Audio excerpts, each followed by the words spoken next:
Vous n'avez pas été recadré. Non, mais moi je souhaite que nous soyons à l'aise dans ce gouvernement. Je suis l'un des promoteurs principaux. Mes propres amis écologistes, justement, m'ont assez reproché d'avoir tant voulu cet accord avec le Parti socialiste et tant voulu cette participation gouvernementale. Mais si moi aujourd'hui je dis, et que ça a certain écho quand même, que ça ne va pas dans le bon sens, parce que moi je vois Arnaud Montebourg, il passe son temps à vouloir remettre le débat gaz de schiste. Et bien cette énergie-là, c'est le cas de le dire, et bien qu'ils la mettent à créer des emplois dans les énergies renouvelables avec la Banque publique d'investissement.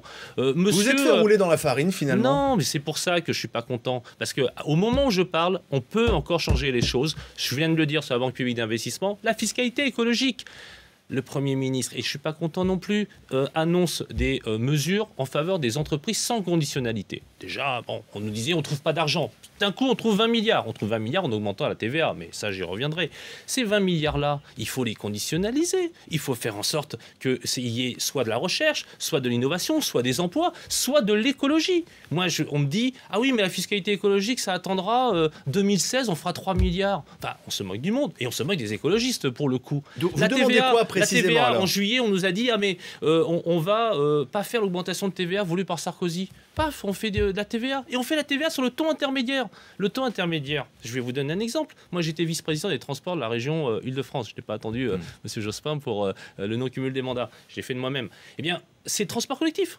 C'est les transports collectifs. D'accord, mais Jean-Vincent Placé, ça veut dire qu'on va payer plus cher. Vous me faites une longue liste de tout ce qui ne va pas avec les socialistes. Pourquoi êtes-vous encore dans cette majorité? Parce que je considère qu'il y a des Françaises et des Français qui sont en train de s'éloigner du gouvernement, comme déjà la gauche de la gauche, les communistes et même déjà des gens qui se retrouvaient dans la gauche du Parti socialiste. Et moi, comme justement je veux la réussite de ce gouvernement, comme je veux aider François Hollande, eh bien au lieu de l'aider en l'affermant, et y compris le nombre de collègues qui disent dans les couloirs, ah oui mais tu as raison, mais est-ce que c'est le moment, etc. Oui, je crois que c'est exactement le moment, parce que c'est dans la première année qu'on peut faire des réformes, et je le dis très tranquillement, s'il n'y a pas ces réformes-là cette année, on ne les verra pas.